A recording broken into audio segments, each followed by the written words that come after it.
Aappiin kunis firii internet hojjeta. Firii internet kan hojjetuun aappiin kun haarawaa. Akkuma ilaaltanii galtan kunoo appilikeeshiniin kun isa kana maal irratti akka hojjetuu fi akkamitti humni isaa akkami kan jiru waliin ilaalla. Inni kun immoo koodiidha qaba.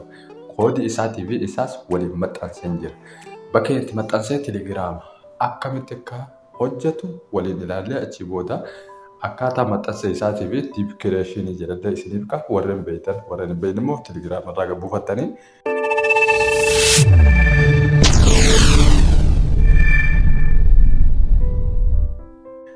Assalamu alaikum warahmatullahi wabarakatuh. Shamaan kafuun jirra jirtu isiniin jecha na hordoftan kabajamoo akkuma dur beekamu yeroo hunda TikTok seenna Facebook seenni immoo liiviidhaan amanama. Hogguu liivii ilaallamee ni dalagu waliin haa ilaallu. Aappiin kun sirriitti dalaga. Kunoo akkuma ilaaltanii gartan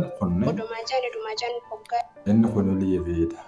Liiviidha waan ta'eef hojjechuu isaa ni hubattan jeeyyaata. Gama biraatiin immoo YouTube inni ilaallu. YouTube irratti waan hojjetu YouTube ni dalagamu hin dalagu wal kan jiru waliin ilaalla. YouTube akkuma ilaaltanii gartan hojjetaa jira. Kun ilaaltanii gartanii hordoftoota kabajamoo warreen immoo chaanaala kanaaf haarawaa taatan chaanaala kana maatii ta'uu fi hin dabalatin jechaadha. Viidiyoo galaqamte immoo like tuquun dagatina. Mee akkamitti akka dalaguu fi inni kun eessa akka jiru waliin haa ilaallu. Telegiraama ni seenna. Telegiraama appilikeeshinii telegiraama ogguu seenna. Telegiraama gadaa oroodha. Akkuma ilaaltanii galtan kana searchii gootanii fiizuus ni dandeessanii. Warreen immoo dura qabdan appilikeeshinii kanarratti ogguu dhooytan gadaa oroodhaa ni argatan. Gadaa oroodhaa ogguu argatan gara jalaatti kunuun ni jira.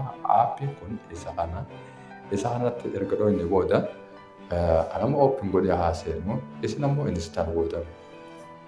Mee yeroo takkaaf niin dhaamsa sirfii isaa waliin ilaallu. Koodii isin gaafata. Koodii isaa gara duraatti username fi paaspoortiidhaas lakkoofsa wal fakkaataa guuttanii lakkoofsa wal fakkaataan isin jiruuni lakkoofsa tokkorraa hamma 6 takka 2 3 4 5 6 gara jalaatti gara gubbaatti kan guutuun malee wal biraatti akka illee hin jiru. Amma yeroodhaan dhaamsi kana inni hojjetamu hin hojjetus waliin haa ilaallu. Zeen ammoo kan ammaan tana dalagu jiru zeeni wanni inni firii irratti dalagu kun jawweedhaan ni argitan. Zeenis akkasumatti itti aansa. Kan ammoo itti aanu jaroota kan laaltanii ni argitan isinuu moobaayiliidha. Moobaayilii 39 keessumaa hoo 60 akkuma san qaba. Malee waan biraati miti. Serverii isaa asumatti dhiibne yeroo tokko viidiyoo deemine sooshaal miidiyaan reefuun tanaa kunni hojjetu kan jiru waliin yeroo takka ilaallu. Mee YouTube fakkeenyaaf YouTube akka dalagne ni argitanii.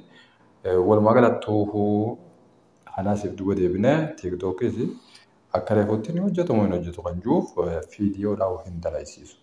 Amma itti deebine haa dalaysiifnu. Hojii isaati moo hojii aappii biraa yoo hawwa isa qabda warra jettaniifin isin garsiisa waan kana irratti hogguu koonnagati goone.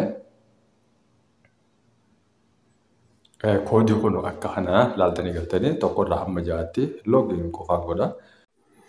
Akkuma ilaaltanii gartan kunoo aappiin kun hojjetee jira, konnektii ta'ee jira, biicaa ibsee jira.